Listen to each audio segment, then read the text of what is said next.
अस्सलाम वालेकुम। Welcome to the emerging scenario. आज हम जिन दो सवालों को डिस्कस करेंगे वो बड़े अहम हैं और इसी ईरान इजराइल जंग से रेलेवेंट है। एक सवाल ये है कि क्या इजराइल को अमेरिका की सपोर्ट नहीं थी जब उसने ईरान पे हमला किया 13 जून को। दूसरा सवाल ये है, दूसरा इससे भी बड़ा अहम है, वो ये है कि अमेरिका पहले जंग में क्यों नहीं इन्वॉल्व हुआ, या क्या अभी अमेरिका जंग में इन्वॉल्व होगा। पहले सवाल का अगर हम जवाब ढूंढें तो हमें पता लगता है कि अमेरिका के सपोर्ट के बगैर, अमेरिका के पैट्रोनेज के बगैर इजराइल कोई काम नहीं करता, क्योंकि एक छोटा सा मुल्क है। और जब बना था इजराइल 1948 में, तब भी अमेरिका की सपोर्ट थी उसको, और वो सपोर्ट हमेशा के लिए रही है। हर अमेरिकन प्रेसिडेंट ने उसको सपोर्ट की है। अमेरिकन जेविश लॉबी बड़ी इन्फ्लुएंशियल है वहाँ पे अमेरिका में, और अमेरिकन प्रेसिडेंट की इलेक्शन में बड़ा अहम किरदार अदा करती है। इसी तरह America can never leave alone Israel, और ये जब इजराइल ने जंग शुरू की ईरान के खिलाफ, तो इस वक्त भी अमेरिका की सपोर्ट उसको थी। बेसिकली अमेरिका ने शुरू से ही इसराइल के लिए एक माहौल तैयार किया। वो यूं कि जब डोनाल्ड ट्रंप प्रेसिडेंट बने जनवरी 2025 में, तो उसने कहना शुरू कर दिया कि वो ईरान के साथ एक डील करेगा, और मार्च 2025 में ये बात वाज़ेह हो गई। बहुत सारी मीडिया ने इस बात को रिपोर्ट किया कि डोनाल्ड ट्रंप ने इमाम खामेनी को एक ख़त लिखा है जिसमें उन्होंने उनको कहा है कि वो अमेरिका के साथ एक न्यूक्लियर डील करें। फिर उस खत में ये भी हवाला दिया जाता है कि डोनाल्ड ट्रंप ने इमाम खामेनी को धमकियां भी दी, और ये कहा कि अगर आप डील नहीं करेंगे तो you will face a military attack, हम आपके ऊपर मिलिट्री अटैक करेंगे, हम हमला करेंगे ईरान के ऊपर। इसी तरह फिर आगे एक और डेवलपमेंट हुई मार्च में कि अमेरिका ने डिगो गार्सिया में B-52 बॉम्बर्स भेज दिए। B-52 मोस्ट सोफिस्टिकेटेड बॉम्बर्स हैं, और जो बंकर बस्टर बॉम्ब्स होते हैं उनको इस्तेमाल करने के लिए इस्तेमाल होते हैं। और तकरीबन 6 जो है B-52 बॉम्बर्स जहाज़ एयरक्राफ्ट वो उन्होंने डिगो गार्सिया में भेज दिए। डिगो गार्सिया इंडियन ओशन का ही एक आइलैंड है जो ईरान से तकरीबन 3900 किलोमीटर दूर है। असल हदफ तो यमन था, यमन के हौसीज थे, लेकिन ये भी ईरान को एक पैगाम देना था कि चूँकि पहले खत लिख चुका था डोनाल्ड ट्रंप इमाम खामेनी को, और ये पैगाम देना था कि अगर आप डील नहीं करेंगे तो हम आपके ऊपर हमले के लिए तैयार हैं।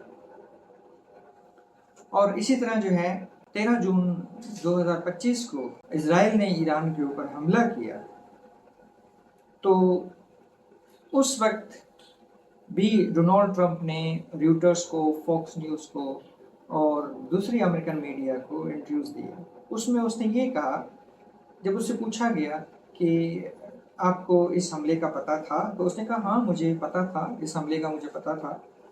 और ये बड़ी सिंपल सी बात है, क्योंकि हमने ईरान को 60 दिन का अल्टीमेटम दिया था, तो वो 7 दिनों में उन्होंने हमारे साथ कोई डील नहीं की, तो ऑब्वियसली ये तो होना था। यानी इजराइल को उसने ग्रीन सिग्नल दिया हुआ था पहले से, इसका मतलब ये।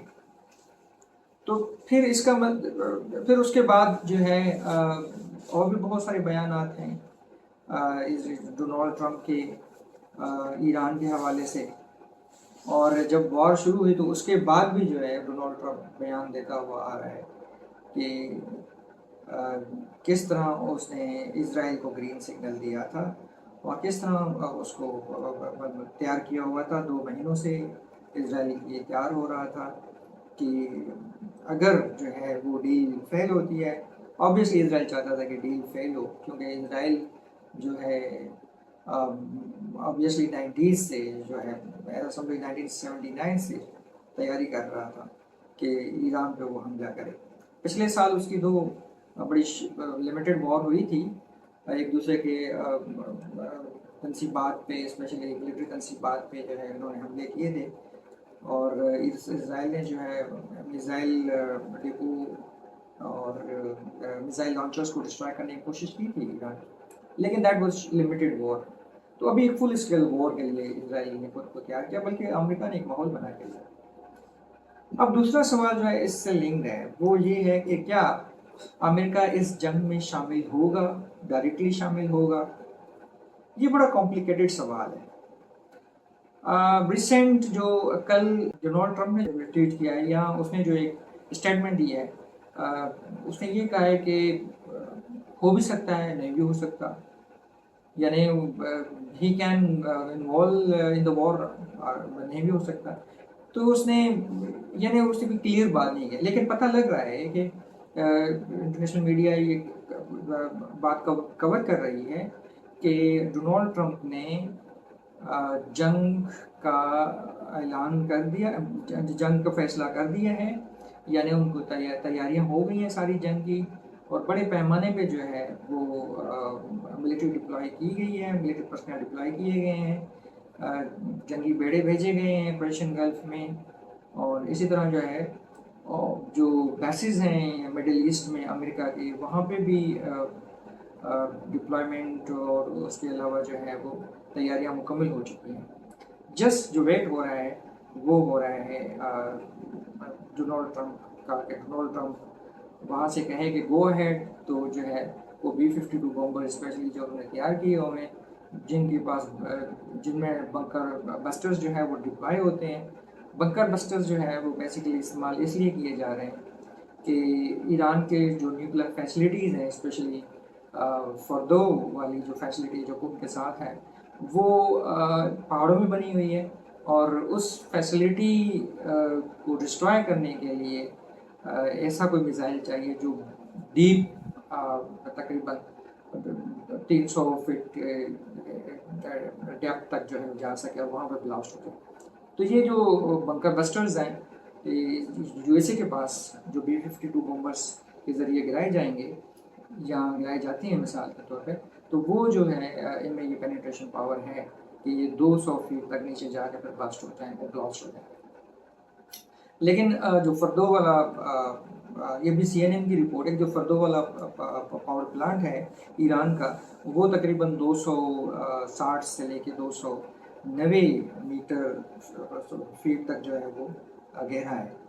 तो ऑब्वियसली इसराइल के पास इस तरह के बंकर बस्टर्स नहीं है। इसराइल चाहेगा कि US जो है इस जंग में इन्वॉल्व हो, और अभी जो है मैं समझता हूँ अमेरिका के लिए एक बड़ा क्रूशल वक्त आ गया है कि अमेरिका ना तो जो है वो इसराइल की सपोर्ट छोड़ सकता है, क्योंकि इसराइल को बहुत नुकसान हुआ है। ईरानी मिसाइल्स ने इसराइल को बड़ी तबाही जो है वो दी है, तबाही का सामना करना पड़ा है इसराइल को। इस तरह की जो है तबाही इसराइल ने कभी तारीख में नहीं देखी, ना अरबों ने उसको दी, ना किसी और, ना गजा वालों ने दी, ना हमास ने दी, ना हिजबुल्ला ने दी। तो जितनी तबाही जो है वो ईरानी मिसाइल्स ने, बैलिस्टिक मिसाइल्स ने, हाइपरसोनिक मिसाइल्स ने की है इसराइल ने, इतनी तबाही कभी इसराइल ने देखी। तो अब Trump is caught in between, कि ट्रंप जो है ना इसराइल को छोड़ सकता है, और अगर ट्रंप डायरेक्टली अटैक करेगा ईरान के ऊपर, that will be very much disasters attack, उसके बड़े हॉरिबल रिपरकशंस होंगे, पूरे खित्ते के लिए होंगे और ईरान के लिए होंगे।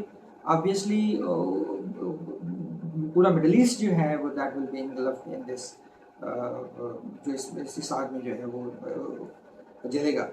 तो सबसे बड़ा नुकसान जो है वो दुनिया की जो है वो इकोनॉमी मुतासिर होगी, स्पेशली जो ऑयल एंड गैस की जो सप्लाई चेन है वो मुतासिर होगी, क्योंकि ईरान सबसे पहले, अगर मैं समझता हूँ कि अगर ईरान पे हमला किया गया अमेरिका की तरफ से, तो सबसे पहले ईरान जो रिटालिएट करेगा, जिस चीज़ की तरफ जाएगा, that will be the blockage of strait of Hormuz, आबनाए हार्मोज को वो ब्लॉक करेगा, क्योंकि आबनाए हार्मोज जो है इंडियन ओशन का is one of the choke points.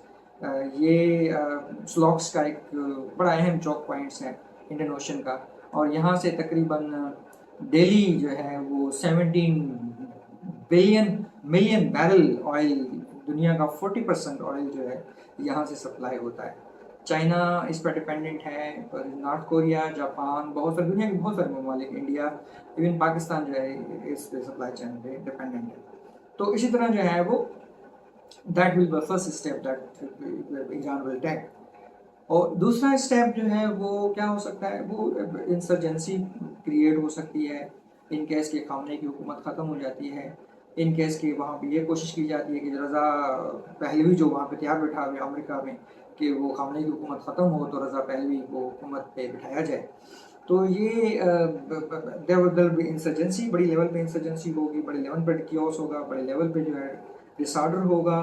तो इस डिसऑर्डर से जो है वो इसके बड़ी दूर तक जो है इसके रिपरकशंस फील होंगे।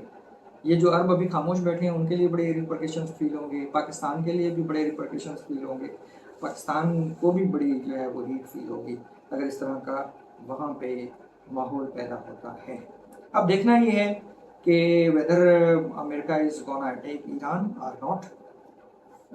चांसेस तो यही हैं कि ईरान अटैक करेगा, लेकिन उसके रिपरकशंस इम्प्लीकेशंस बहुत ख़तरनाक हैं, बड़ी ख़तरनाक है।